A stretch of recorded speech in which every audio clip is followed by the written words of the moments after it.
Hello বন্ধুরা, এই ঝড় বৃষ্টির দিনে তোমরা কেমন আছো? আমি তো সেফ আছি, তোমরা আশা করছি সেফ আছো। আজকে আমি তোমাদের সাথে একটা ইনসিডেন্ট শেয়ার করব। তার আগে আমাদের বাড়ির চারপাশে দেখতে পাচ্ছ কি সুন্দর গাছপালা রয়েছে। তবে এতদিন এত গরমের পর এই বৃষ্টিতে গাছগুলো যেন প্রাণ ফিরে পেয়েছে। আমার তো দেখে ভীষণ ভালো লাগছে ওদের। তবে জানো আজ কি হয়েছে? আজ আমাদের গ্যাস শেষ হয়ে গেছে। তো আজকে অগত্যা মাকে কাঠের জালে সব রান্না বান্না করতে হয়েছে। এই দেখো আমার মা বসে এখানে ভাত রান্না করছে। হ্যাঁ, আমিও একটু আধটু মাকে হেল্প করে দিয়েছি ঠিকই, কিন্তু সবটা মাই করছে, কারণ আমি তো ভিডিও বানাতেই ব্যস্ত। তোমরা হয়তো আমার এই সাউন্ডে কিছু নয়েজ পাচ্ছ, কারণ বাইরে বৃষ্টি হচ্ছে আর আমি সেই বৃষ্টির আওয়াজ তো আর কন্ট্রোল করতে পারছি না।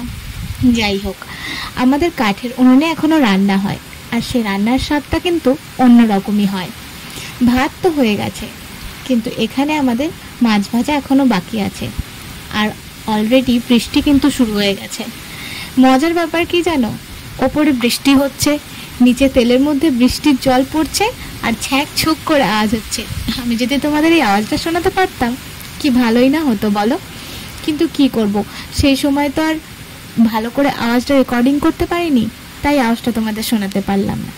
যাই হোক, বা কালকে বেশ মজাই হয়েছে জানো। হ্যাঁ কালকে, কারণ আজকে আমি ভিডিওটা এডিট করছি। তো কালকের এটা ঘটনা, অর্থাৎ 26শে মের ঘটনা।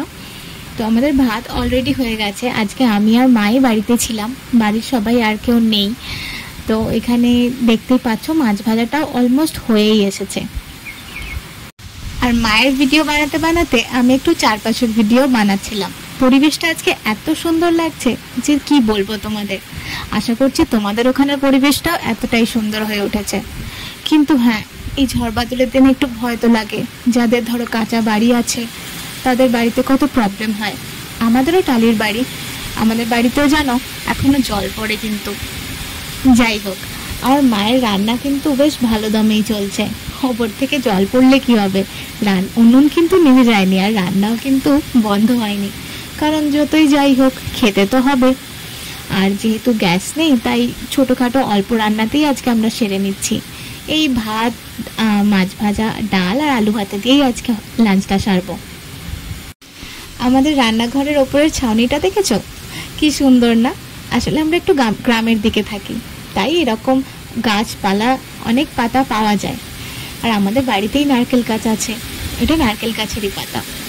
আবার এটা ভাবো না আমাদের রান্নাঘর নেই, না না, আমাদের ভালো রান্নাঘরও আছে, কিন্তু এখানে আমরা কাঠের জালে রান্নাটাই করি। আচ্ছা, তোমাদের কাদের কাদের বাড়িতে এখনো কাঠের জালে রান্না হয় আমাকে কিন্তু কমেন্টে জানিও। আমাদের তো আজ ভীষণ মজা আসছিল এখানে রান্না করতে। এই দেখো আমাদের দুটো মাছ ভাজা অলরেডি হয়ে গেছে, আর দুটো মাছ বাকি, কারণ আজকে আমরা 3 জন খাবো, তাই কমেতেই হয়ে যাচ্ছে। অ্যান্ড আলটিমেটলি বৃষ্টিকে আমরা কন্ট্রোল করতে তো অবশ্যই পারি না, তাই মা ছাতা নিয়ে এবারে রান্না করছে, কারণ রান্নাটা তো করতেই হবে। অ্যান্ড আর যাই বলো, মায়ের হাতের রান্না তো অনবদ্য, সেটা কাঠের জালেই হোক বা গ্যাসে, সেটা তো আমাদের সবারই ভীষণ ভালো লাগে, তাই না? ছাতা নিয়ে বসে এরকম রান্না করার বিরল দৃশ্য আমার কাছে তো সত্যিই বিরল। আমি তো আজ পর্যন্ত কখনো কাউকে দেখিনি এইভাবে রান্না করতে, কিন্তু উপায় নেই, আমাদেরকে তো করতেই হবে। আর ভাবলাম এই মজার ঘটনাটা তোমাদের সাথেও শেয়ার করি, তাই ভিডিও বানিয়ে ফেললাম।